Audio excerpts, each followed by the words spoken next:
Happy lunch hour, guys. Yes, sweaty, wet. Been working this morning, go figure. Came inside here for lunchtime and wanted to see what was going on, kind of pay attention a little bit. We have a mission, at least those of us who are conservative and do not want to see the cackling hen come anywhere near the White House. It's funny because she's already grabbing the throne, if you will. It looks like, as I said this morning, Biden is just kind of walking away and letting her handle all the day-to-day operations of the executive office, to the point, where she's coming out and making speeches in front of the flags, and she's the one who yesterday was the first to meet Benjamin Netanyahu and had a long discussion. Biden didn't do much more than do a photo op and then took no questions. So he's just a figurehead at this point. Kamala Harris is the one running the country, and that should scare the living daylights out of everybody. The most interesting part of yesterday's conversation that came out with Netanyahu was Kamala Harris said, "We need to have a ceasefire by October." And Netanyahu's answer was, no. Funny how in that sentence out of Kamala Harris's mouth, you can tell how clueless she is. And the only thing that she cares about is herself. Okay? She doesn't care whatsoever about the security of Israel. She doesn't care at all about stopping terrorists. She cares about herself, her election. We have to have this done by October. Why? Because the election is the first Tuesday in November. Okay, so she wants to make it look like the October surprise. I solved the Israel-Hamas deal. And Netanyahu said, right here. Okay. Now, Netanyahu's right.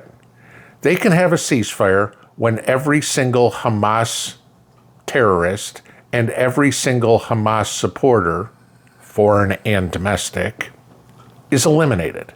When Hamas does not exist anymore, then Israel will be safer, because they've still got to deal with Iran and Hezbollah and everything. But no, you got to cut the head off the snake. It's as simple as that.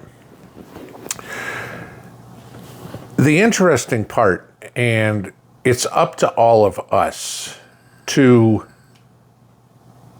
push back, to educate other people.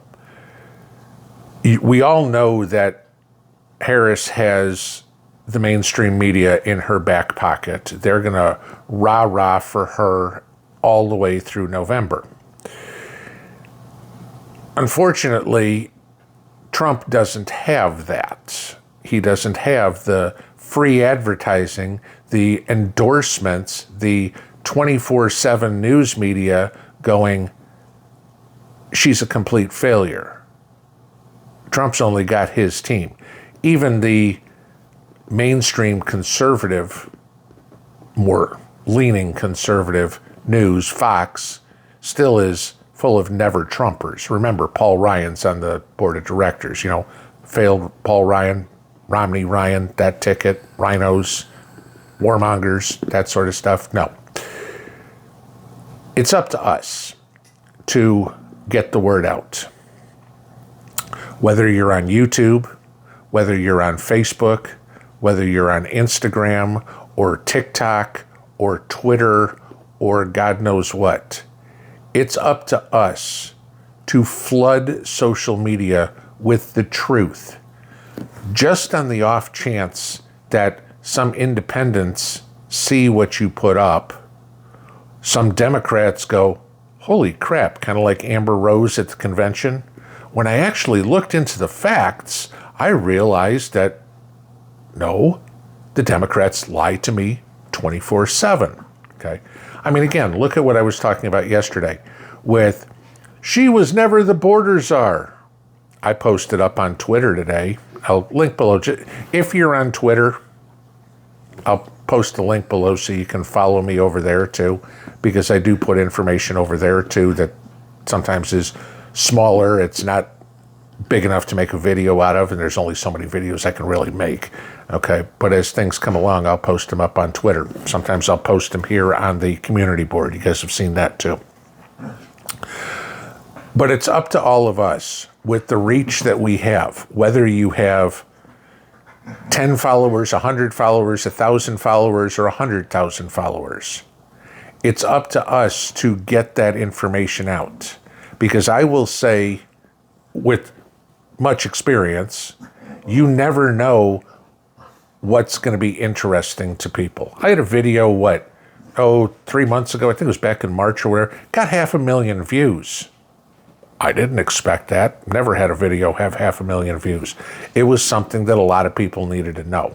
Okay, that was the one back on, the topic was Oregon, what was going on there with the farmers and the water and all that sort of stuff.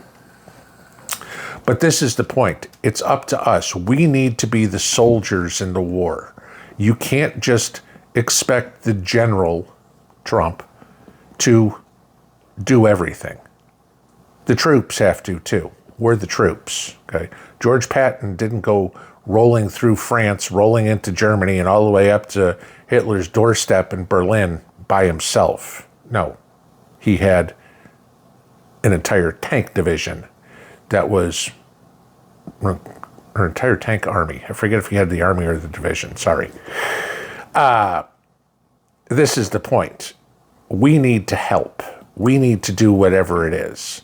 I'm not saying stupid stuff like that idiot up in Michigan the other day who decided to go run over an 81-year-old man with his four-wheeler because he was putting a Trump sign in his yard. No, I'm not talking about doing anything like that. I'm talking about being vocal, putting the truth out there. The House resolution that I posted on Twitter, share that all over the place. The news articles of Kamala Harris being the border czar, or the videos of her saying defund the police, or we need to abolish ICE, or there should be no borders. Those need to be shared, coming straight out of her mouth, or showing the liberal media how hypocritical they are because they wrote something a year ago, 2 years ago, 3 years ago, and now they're disowning it. You know, again, we'll use Axios as an example. You know, she was never named the border czar until people quoted Axios articles saying she was. Okay. We need to share that information. This is going to be a fight. If there is an election, you know that, and I know that. It's still a big if. If Kamala Harris is the nominee, if they don't pull her at the Democrat National Convention and put somebody else in, who knows? This is a test run for her. Let's see how she's polling. And as I showed you this morning, she's still polling behind Trump, even in her honeymoon phase. They may dump her. If we wind up having an election, you can guarantee the Democrats are going to try to cheat. It's the only possible way they can win, because independents are tipping toward Trump by nearly 20%. Even Kamala Harris can't get into the 90 percentile with Democrats. Okay, there's an issue. I think 97% of Republicans support Trump. Kamala Harris is like 88 or 89% of Democrats. There's rumors today out there that RFK is going to drop out and endorse Trump. We'll see if that happens. But the whole point is, do what you can. You may not think it's much, but every little bit helps. We want him to lead. We want him to make America great again. We got to put some skin in the game, guys. Put a little bit of effort out there. I'm not asking you to go march up and down streets and do all this sort of stuff. I'm asking you to share the truth with other people that may not have seen it yet. Have a good afternoon. Pinball out.